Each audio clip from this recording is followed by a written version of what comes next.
아예 외교에 손을 놓은 것일까요? 중국이 대립각을 세우는 나라를 점점 늘리는 모양새입니다.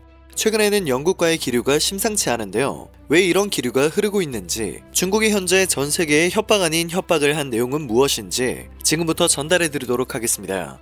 중국과 영국의 갈등이 고조되고 있는 이유는 다름 아닌 방송 보도 때문입니다. 영국 BBC 방송은 중국 정부가 신장 지역에서 운영하는 재교육 수용소 여성들을 조직적으로 성폭행했다는 사실을 보도한 바 있는데요. 이 보도가 중국 정부의 심기를 건드린 것입니다. 지난 5일 관영 신화통신 등에 따르면 중국 외교부는 BBC 중국 비판 보도와 관련해 BBC 베이징 지국장에 엄중 교섭을 제기했는데요.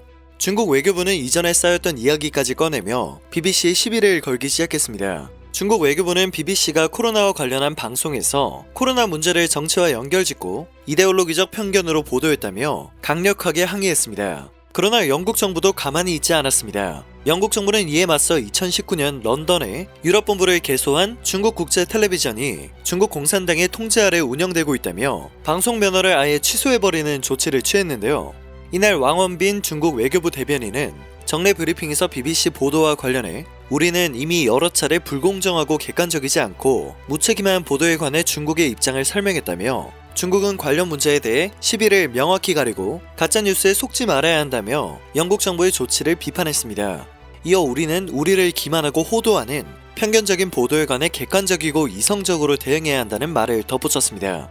BBC의 보도가 사실에 부합하냐는 질문에는 이미 어제 BBC의 보도가 사실과 진상에 부합하지 않는다고 답했다면서 중국 측은 이미 신장 문제와 관련해 거짓과 사실에 대해 발표했다고 강조했는데요. 그는 각국은 BBC의 보도를 근거로 중국의 근거 없는 질책을 하고 있다며 이는 매우 무책임하고 받아들일 수 없는 행위라고 지적했습니다. 중국의 주요 매체들도 BBC 보도를 둘러싼 중국 정부의 비판에 동조하며 BBC를 향해 맹공을 퍼부었습니다. 대표적으로 관영 글로벌 타임즈는 중국 신장 재교육 훈련소에서 여성들에 대한 조직적 강간이나 성적 학대 그리고 고문이 있었다는 BBC 보도는 증거가 불충분하다면서 증언을 한 여성은 신장의 어떤 훈련소에도 간 적이 없고 어떤 수술도 받은 적이 없다고 주장했습니다. 중국과 영국의 언론사를 둘러싼 갈등이 악화되면 양국 주재 특파원의 추방 조처로 상황이 악화될 것으로 예상되고 있는데요. 중국은 지난해 3월 미국과도 언론 전쟁을 벌인 바 있습니다.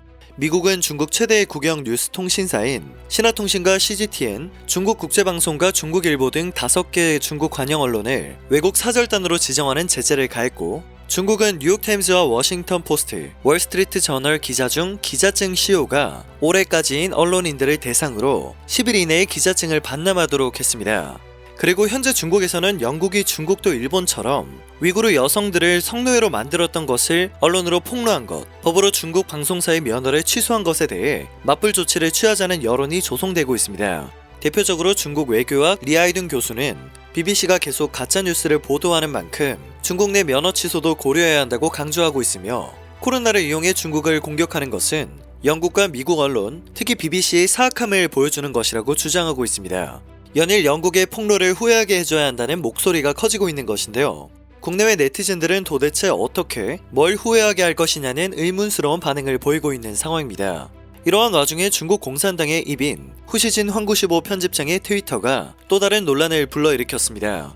그는 8일 트위터를 통해 2022년 베이징 동계올림픽을 보이콧하는 일은 광범위한 지지를 얻지 못할 것이고 IOC와 선수들도 반대할 것이라며 보이콧을 할 경우 베이징은 강력한 제재를 가할 것이라고 경고했습니다. 간략하게 말하면 2022년 베이징 동계올림픽을 보이콧할 경우 강력한 제재를 가할 것이라는 경고였습니다. 심지어 그는 영국 의회가 중국이 신장 위구르 자치구에 위구르인들을 탄압하고 있다며 베이징 동계올림픽을 보이콧해야 한다는 영국 가디언의 기사를 링크한 뒤 이와 같은 트위터를 업로드했습니다. 베이징 동계올림픽은 2022년 2월 4일부터 시작되며 모두 109개의 금메달이 걸린 사상 최대의 동계올림픽이 될 전망입니다. 그래서인지 중국은 지난주부터 2022년 열리는 베이징 동계올림픽을 1년 앞두고 카운트다운에 들어가는 등 축제 분위기를 조성하고 있는데요. 위구르족의 인권을 유린하고 있는 중국에서 올림픽이 개최되는 것은 적절치 않다는 여론 또한 고조되고 있습니다. 영국과 중국의 갈등 고조로 해당 사건은 중국의 의도와는 다르게 더욱 이슈가 되고 있는데요. 영국뿐만 아니라 미국의 의원들도 중국이 신장 지역에서 자행하는 탄압은 인종 학살에 해당된다며 다른 곳에서 올림픽이 열려야 한다는 결의안을 채택한 상황입니다. 일본은 코로나 때문에 올림픽도 개최하지 못하고 엄청난 돈만 날리게 된 상황에서 보이콧을 하면 강력한 제재를 하겠다는 식의 경고를 하고 있는 중국의 뻔뻔함은 정말 상상 이상인 듯합니다. 코로나가 어디서 기원했는지, 올림픽이 상징하는 것은 무엇인지 뻔히 알고 있을 텐데 말입니다. 베이징 올림픽이 아니라 중국을 보이콧하고 싶은 마음이 굴뚝 같은 시점에서 많은 나라들과 갈등을 만드는 중국의 행보, 정말 막무가내라는 생각밖에 들지 않는 듯합니다.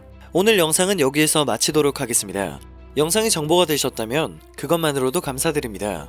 늘 새롭고 유익한 뉴스를 전하는 로버튜브 되겠습니다.